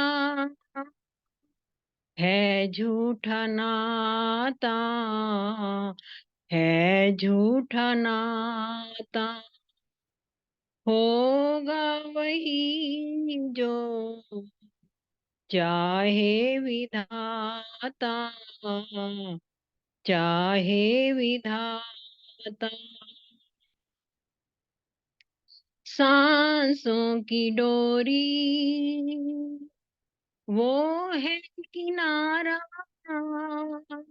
जीवन तो कटता लेके उसका सहारा। शीश नवा ले वो ही है दाता, वो ही है दाता, वो ही है दाता। होगा वही जो चाहे विधाता, चाहे विधाता। तेरे हाथ कुछ ना, मेरे हाथ कुछ ना, होगा वही जो चाहे विधाता, चाहे विधाता। बहुत बहुत धन्यवाद और आभार समय देने के लिए। बहुत बहुत धन्यवाद डॉक्टर सुषमा तनेजा जी। बहुत सुंदर गीत आपने बोला। होगा वही जो चाहे विधाता। उस परमपिता परमात्मा के हाथ में ही सारे ब्रह्मांड का नियंत्रण है। वो अपने अपने इच्छा से कह लीजिए, वो अपने प्रकार से जो उसने एक विधि बनाई है उसके हिसाब से सारे ब्रह्मांड को चलाता है। क्योंकि बहुत बार कह देते हैं, तेरी इच्छा के बिना हे प्रभु मंगल मूल, पत्ता तक हिलता नहीं, खिले ना कोई फूल। लेकिन विद्वान कहते हैं कि उस प्रभु की इच्छा के बिना हम बहुत सारे कार्य कर लेते हैं, हम झूठ भी बोलते हैं, हम पाप भी करते हैं, बहुत सारे कार्यों को कर लेते हैं। क्योंकि जीव है जो कर्म करने में स्वतंत्र है। इसलिए उस परमपिता परमात्मा ने हमें स्वतंत्र बनाया है, हम अपनी इच्छा के अनुसार कार्य करते हैं। लेकिन परमपिता परमात्मा जो सर्वशक्तिमान है, उसके सर्वशक्तिमान होने का अर्थ यही है कि उस परमपिता परमात्मा को अपने सारे कार्य करने के लिए किसी की सहायता की आवश्यकता नहीं पड़ती। लेकिन जीव है जो अल्प शक्ति वाला है, उसे सहायता की आवश्यकता पड़ती है। तो उस परमपिता परमात्मा जो सारे ब्रह्मांड का अधिष्ठाता है, उस परमपिता परमात्मा को ही हम सर्वशक्तिमान इस रूप में माने और उस परमपिता परमात्मा की भक्ति के द्वारा ही अपने जीवन का कल्याण करें। बहुत सुंदर भाव आपने गीत के साथ माध्यम से रखे। बहुत-बहुत धन्यवाद आदरणीय डॉक्टर सुषमा तनेजा जी। मेरी प्रार्थना है सीमा जी से, राजस्थान से हमारे मध्य जुड़ी हुई हैं, कृपया आएँ और अपना गीत रखें सीमा जी। और इसके बाद में आदरणीय प्रेम सब्रवाल जी शायद अब जुड़ी हुई नहीं है कार्यक्रम के साथ में। जी, सीमा जी आप कृपया अपना भजन रखें। जी सभी को सादर नमस्ते। एक प्रभु भक्ति का भजन। हे नाथ अब तो ऐसी दया हो कि जीवन निरर्थक जाने न पाए। यह मन न जाने क्या क्या कराए, मेरे बने कुछ बनने न पाए। संसार में आसक्त रहकर दिन रात अपने मतलब की कहकर सुख के लिए लाखों कष्ट सहकर ये दिन अभी तक यूं ही बिताए। वह योग्यता दो कि सत्कर्म कर लूं, अपने हृदय में सद्भाव भर लूं। नर तन है साधन भव सिंधु तर लूं, ऐसा समय फिर आए न पाए। हे प्रभो मुझ अभिमानी बना दो, दरिद्रता हर लो, दानी बना दो। आनंदमय ज्ञानी बना दो, मैं हूँ प्रभु तेरी आशा लगाए। हे नाथ अब तो ऐसी कृपा हो कि जीवन निरर्थक जाने न पाए। यह मन न जाने क्या क्या कराए, मेरे बने कुछ बनने न पाए। जी धन्यवाद। आपका बहुत बहुत धन्यवाद समय देने के लिए। बहुत-बहुत धन्यवाद सीमा जी। बहुत सुंदर आपने सुनाया। हे नाथ अब तो ऐसी दया हो ये जीवन निरर्थक जाने ना पाए, पथिक जी का बहुत ही प्रिय भजन है मेरा भी। और यही परमपिता परमात्मा से प्रार्थना कि हे प्रभु, यह जो मनुष्य का शरीर हमें मिला है, यह जो सुर दुर्लभ मानव चोला हमें प्राप्त हुआ है, यह निरर्थक ना जाने पाए, हम इसको सार्थक बना सकें, अपने जीवन से कुछ उत्तम करके जाएँ, ताकि इस जीवन का सही मायने में हम सही उपयोग कर सकें, इसको सफल बना सकें। बहुत सुंदर भाव पथिक जी ने लिखे हैं और आपने उन्हें बहुत अच्छे प्रकार से गाया। बहुत-बहुत धन्यवाद आदरणीय सीमा जी। मेरी प्रार्थना अंतिम भजन के लिए आदरणीय ललिता तनेजा जी हमारे मध्य उपस्थित हैं। कृपया आएँ और एक गीत आदरणीय ललिता तनेजा जी रखें।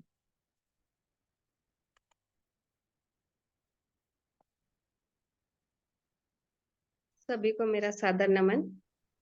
मैं एक ऋषिकेश बोलना चाहूंगी।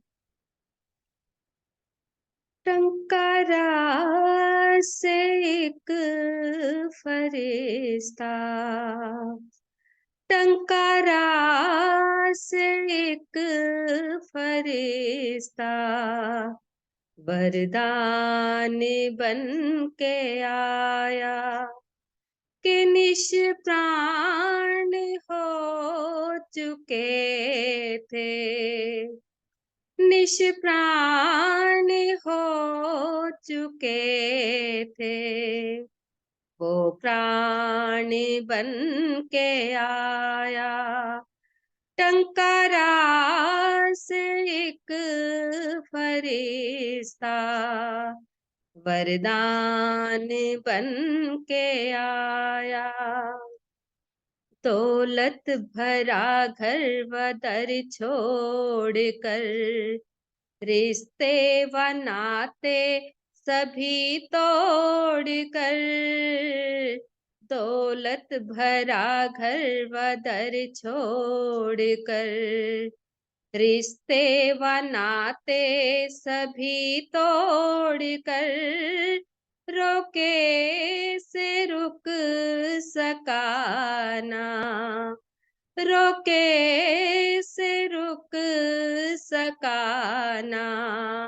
तूफान बन के आया। टंकारा से एक फरिश्ता, वरदान बन के आया। लाशें बहाती थी माँ बिन कफन, गोदी में गंगा की करती दफन। लाशें बहाती थी माँ बिन कफन, गोदी में गंगा की करती दफन। मुफलिशें में ऋषिवर, मुफलिशें में ऋषिवर। भगवान बन के आया। टंकारा से एक फरिश्ता, वरदान बन के आया। पत्थर की पूजा यूं मुमकिन कहाँ, जगे वो बता दो ओ प्रभु ना जहाँ। पत्थर की पूजा यूं मुमकिन कहाँ, जगे वो बता दो प्रभु ना जहाँ। अपने ही दिल में ढूंढो, अपने ही दिल में ढूंढो। इत्मीनान बन के आया। टंकारा से एक फरिश्ता, वरदान बन के आया। विष पी के अमृत पिलाता रहा, खुद वो तिल तिल जलाता रहा। विष पी के अमृत पिलाता रहा, खुद को वो तिल तिल जलाता रहा। वो रहबरे वतन था, वो रहबरे वतन था। आया ने बन के आया, वो रहबरे वतन था। उत्थान बन के आया। टंकारा से एक फरिश्ता, वरदान बन के आया। न उस जैसा कोई दीवाना बना, क्षमा पर जले परवाना बना।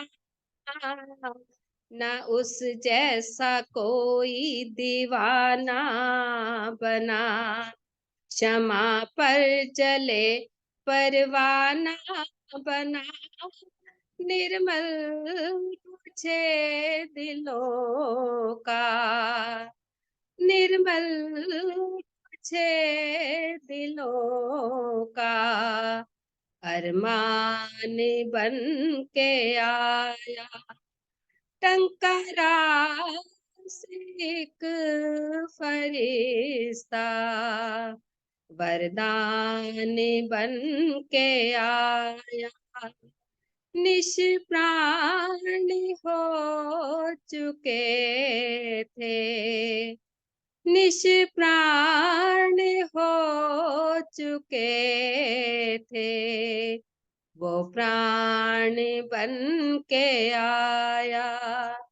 टंकारा से एक फरिश्ता वरदान बन के आया। धन्यवाद। बहुत सुंदर ललिता, बहुत सुंदर। बहुत बहुत धन्यवाद।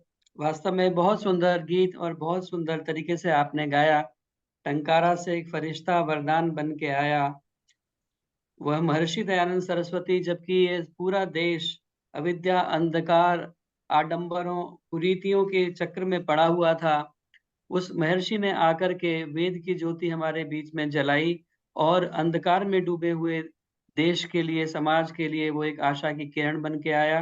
भारत की जबकि नैया मझधार में पड़ी थी, तूने ही बन के केवट पहुंचा दिया किनारे। हमको पिलाया अमृत, खुद जहर पी गया तू। तूने हमारी खातिर सब कष्ट थे सहारे। कातिल को अपने स्वामी जीवन का दान देकर, तेरी जान के भी दुश्मन तुझे जान से थे प्यारे। तू वो दिया था जिसने लाखों दिए जलाए, दी रोशनी पथिक घर जगमगाए सारे। दी रोशनी पथिक घर जगमगाए सारे।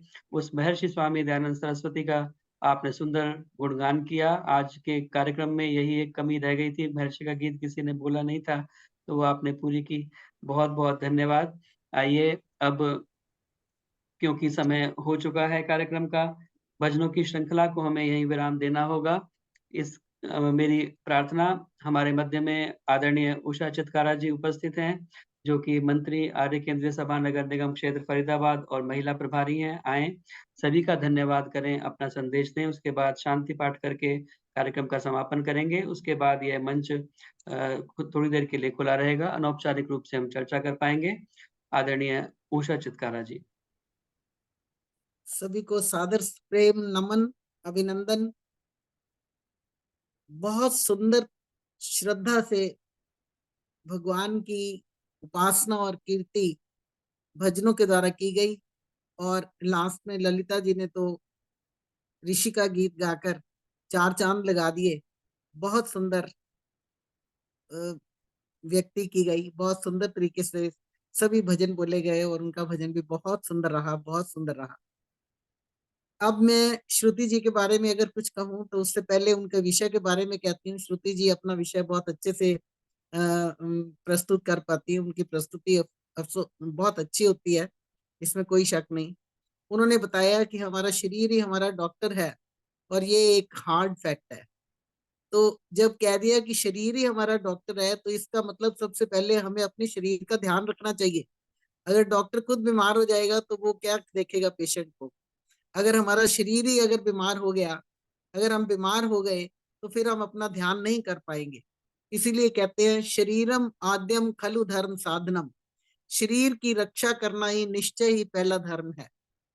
फिर उन्होंने ये भी बताया कि हम अपने आहार को ध्यान रखें, व्यवहार का ध्यान रखें, विचार का ध्यान रखें, तभी हमारा जो है व्यक्तित्व अच्छा बनेगा, शरीर अच्छा बनेगा।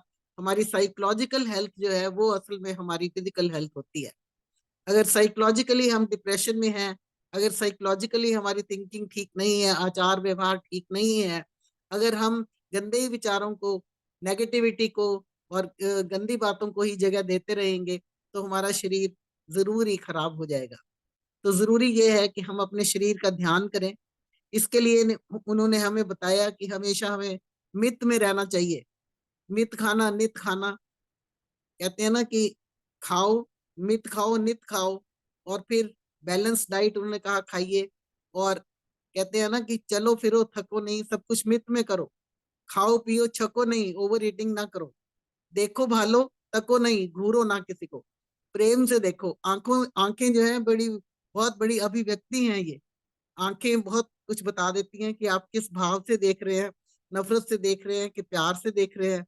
जितना हम प्रेम अपने अंदर भरेंगे, उतना ही प्रेम हम एक्सप्रेस कर पाएंगे, उतना ही प्रेम हम रिसीव कर पाएंगे। पतंजल योग में ऋषि व्यास ने कहा, हेयम दुखम अनागतम, कि आने वाले दुख को रोका जा सकता है। ये शरीर है, दुख सुख आता रहता है, लेकिन अगर हम अपने if we are on our guard, तो दुख नहीं आएगा। तो इसलिए हमें शुरू से ही सचेत रहना पड़ेगा हमने सुचेदगी संभाली लेकिन बहुत देर में संभाली, तब तक थोड़ी सी बीमारियों ने आकर जकड़ लिया, लेकिन अभी भी it is never too late to mend. Time है अपने आप को ठीक करने का। तो हम अपनी बैलेंस डाइट रखें, व्यायाम करें और अच्छा खाएं और अच्छा बोलें और अच्छा सोचें। साइकोलॉजिकल हेल्थ रखना बड़ी जरूरी है। हेयम दुखम अनागतम, जो दुख आने वाला है उसे हम रोक सकते हैं। अगर हम बहुत मोटे हैं तो हमें ध्यान करना चाहिए कि कौन सी चीजें हमें नहीं खाई, क्योंकि मोटापा अपने आप में एक बीमारी है। तो जो बीमारियां आने वाली हैं उसको हम रोक सकते हैं अपनी डाइट को कंट्रोल करके, नियमित करके, और वो ही खाएं जितना कि हम पचा सकते हैं, जितना आवश्यक है। इसके लिए जरूरी है कि हम अपने जो भी कुछ करें सोच विचार कर करें। अगर हम सोच विचार कर करेंगे, कहते हैं ना कि कदम उठाने से पहले झांक लो, देख लो, कि लुक बिफोर यू लीप, छलांग लगाने से पहले देख लो कहीं खड्डे में तो नहीं गिर रहे। हम लोग छलांग पहले लगा देते हैं, बाद में देखते हैं वो खड्डा था। मैं सिंबॉलिकल लैंग्वेज बोल रही हूँ, नॉट लिटरली कि हम खड्डे में चले जाते हैं। तो मेरे ख्याल में ये सबको सभी बात बड़ी आसानी से समझ आ जाएगी। जरूरत ये है कि मैंने हर बार मैं कहती हूँ कि हम जानते तो हैं, लेकिन हम मनन कितना कर पाते हैं इस पे विचार करना है। तो मैं ये आशा करती हूँ कि हम सभी सुने हुए का अमल करेंगे। समश्रुतेन गमे मही, माँ श्रुतेन विरादशी, सुने हुए का अमल करें, उसके विरुद्ध ना जाए। यही हमारी सेहत का राज होगा। इसी सेहत के रास्ते पे चलकर हम मुक्ति के मार्ग तक पहुंच सकते हैं। मुक्ति के मार्ग में पतंजल योग में ऋषि व्यास यही बताते हैं, हेयम दुखम अनागतम। तो आज का एक ये प्रिंसिपल ही सिर्फ याद कर ले, हेयम दुखम अनागतम, कि आने वाले दुख से कैसे बचा जा सकता है, हम बच सकते हैं। इसी के साथ मैं धन्यवाद करती हूँ अपनी बहनों को, जो इतनी श्रद्धा से, इतनी पेशेंटली वेट करती रहती है अपनी बारी की, कि हमारी बारी आए। कुछ लोग तो बहुत उत्सुक होते हैं सुनाने के लिए, और कुछ लोग बड़ी पेशेंटली बैठे भी होते हैं। तो मतलब ये सारी चीजें सराहनीय हैं, ये सारे गुण हैं जो आप सब में हैं। और जतिंदर तायल जी में तो सबसे ज्यादा सहन शक्ति है, सहो सी सहो मई दई, इनमें तो सारी सहो ही है, सहन शक्ति है। सबको टॉलरेट करते हैं, सबको जगह देते हैं, टाइम देते हैं, और फिर खुद इतने उसी में डूब करके अपने जो कमेंट्स देते हैं, they are wonderful. God bless him. और इसी के साथ मैं पुनः नमन और धन्यवाद करती हूँ। और श्रुति आचार्य जी का, जो मेरी छोटी बहन जैसी हैं, उनको बहुत प्यार और बहुत आशीर्वाद। वो इसी तरह आगे अच्छी अच्छी बातें बताती रहें और समाज सुधार करती रहें। इसी के साथ पुनः सबको नमन और अभिनंदन। बहुत बहुत धन्यवाद आदरणीय उषा चितकारा जी। बहुत सुंदर तरीके से आपने आज के पूरे भाव को समराइज किया, और अपना संदेश जो आज का आपका हेयम दुखम अनागतम, जो भी दुख आने वाला है उसको हम टाल सकते हैं और उसको टालने का प्रयास करें। निश्चित रूप से हम उसे टाल पाएंगे। उत्तम मार्ग पर चलें, हमारे जीवन के अंदर कोई दुख नहीं होगा, जितने भी दुख होंगे सब स्वतः टल जाएंगे। तो इस भाव को अपने साथ में लेकर के जाएं। आज का टेक अवे यही है, अपने जीवन को उत्तम दिशा में बढ़ाएं, उत्तम उत्तम कर्म करें, अपने शरीर को स्वस्थ बनाएं, तो शरीर का भी कोई दोष नहीं होगा, कोई रोग नहीं होगा। और वैसे भी उत्तम कर्म करेंगे तो अन्य भी कोई पाप कर्म हमारे साथ में चिपकेगा नहीं, और उसका जो परिणाम पाप का होता है वो दुख के रूप में होता है। तो पाप करेंगे नहीं तो दुख आएगा नहीं। तो इसीलिए आइए अपने जीवन को उत्तम बनाने का प्रयास करें। यही हमारे सत्संग का वास्तव में प्रयोजन है कि सभी इस बात पर विचार करें और अपने जीवन को अच्छी दिशा में लगाने का प्रयास करें। इसी के साथ आज का कार्यक्रम को समापन की ओर ले जाते हुए शांति पाठ करेंगे, और उसके बाद अनौपचारिक रूप से हम चर्चा कर पाएंगे। आइए शांति पाठ करें। ओम द्यौ शांतिरंतरिक्षं शांति पृथिवी शांतिरापः शांतिरोषधयः शांतिः वनस्पतयः शांतिर्विश्वे देवा शांति ब्रह्म शांति सर्वं शांति शांतिरेव शांति सामा शांतिरेधि। ओम शांति शांति शांति। जय घोष के लिए अपने माइक खोल सकते हैं। जो बोले सो अभय, सत्य सनातन वैदिक धर्म की जय हो। मर्यादा पुरुषोत्तम भगवान श्री रामचंद्र की जय हो। योगेश्वर भगवान श्री कृष्णचंद्र की जय हो। गुरुवर ब्रजानंद की जय हो। युग प्रवर्तक महर्षि प्रवर देव दयानंद की जय हो। भारत माता की जय हो। गौ माता का पालन समाज अमर रहे, देश की ज्योति जगती रहे, ओम का झंडा ऊंचा रहे। प्रणव ध्वनि